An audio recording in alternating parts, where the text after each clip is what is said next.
Salut Anna Salut Mathieu. Et puis salut tout le monde. et salut tout le monde, tout à fait, tu vas Alors, bien?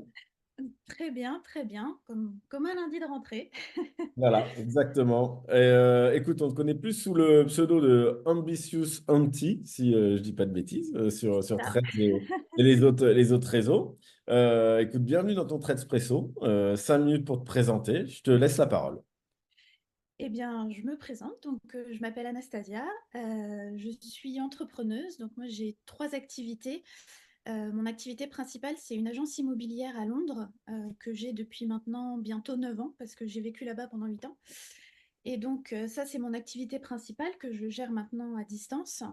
Et puis, à côté de ça, j'ai lancé un accompagnement pour des entrepreneurs qui se retrouveraient dans un espèce de blocage, en fait, dans leur entreprise, qui auraient du mal à dépasser un certain cap.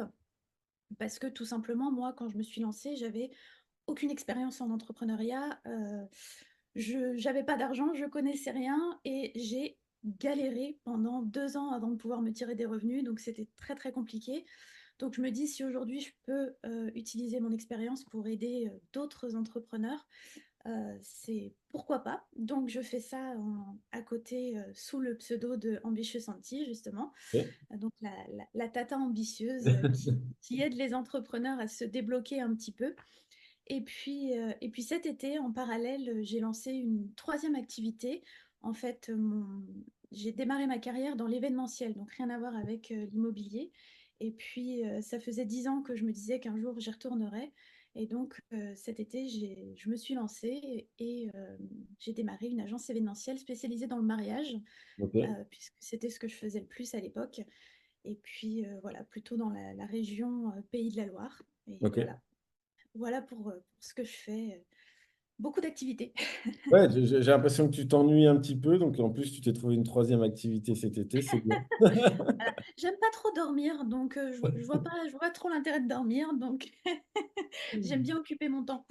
Et comment tu composes justement en gestion de temps, en peut-être proportion sur chacune activité? Comment parce qu'il y a pas mal de... c'est un terme qu'on voit pas mal apparaître, enfin, et qu'on voit beaucoup maintenant, le multipreneur. Donc, c'est quelque Ouais. chose qu'on voit pas mal. Comment toi, tu organises justement ton temps sur ces trois activités? Alors moi, j'ai la chance sur mon agence immobilière d'avoir une équipe qui est absolument incroyable. Et donc, ils font quand même une grosse part du boulot. Moi, je suis plus... Maintenant, j'ai réussi à organiser les choses pour avoir surtout un rôle de supervision. Et Ok, puis, je gère un petit peu le développement, mais c'est vraiment...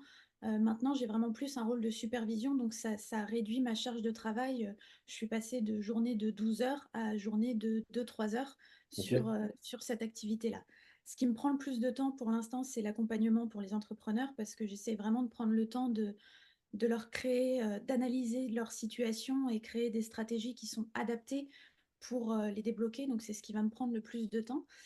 Mais du coup, c'est vrai que j'essaye de m'organiser pour avoir des blocs horaires selon l'activité. Donc, en général, je commence par l'agence immobilière le matin avec une visio avec mon équipe. Et puis ensuite, je passe sur les accompagnements. Et puis le soir, je travaille sur ma nouvelle activité. ok, top. Et sur l'accompagnement, tu es sur quelle typologie de profil et ou d'entreprise et ou de secteur et ou de zone géographique? Enfin, c'est quoi un peu le... Alors, ça peut se faire à distance, donc il n'y a pas vraiment de géographie. J'ai accompagné aussi des entrepreneurs en Angleterre. Je me Euh, doute, c'est pour ça que je posais la question que j'ai... donc, il n'y a pas vraiment de géographie. Ça peut être en France, à l'étranger, il n'y a pas de souci. Ça va être plutôt des entrepreneurs qui ont des entreprises avec moins de 10 personnes, parce que moi, c'est ce que je connais le mieux, donc autant parler de choses que je connais. Et puis, souvent, ça va être des entrepreneurs qui se retrouvent à un moment où ils n'arrivent pas à avoir, soit ils n'arrivent pas à avoir suffisamment de clients pour vivre, ou alors pour passer une étape pour se développer et développer encore plus leurs revenus. Et donc, moi, je vais essayer de comprendre le pourquoi et puis de les aider à débloquer ça pour pouvoir se développer derrière. Ok, et toute typologie de business Oui, traditionnelle, entre guillemets, digital, tout secteur, c'est... oui, voilà, traditionnel ou en ligne, c'est parce que j'ai aussi. Oui, voilà, c'est ça. Ok, ok, écoute. Bah, on est déjà à la fin. C'est passionnant, en même temps, avec Facile.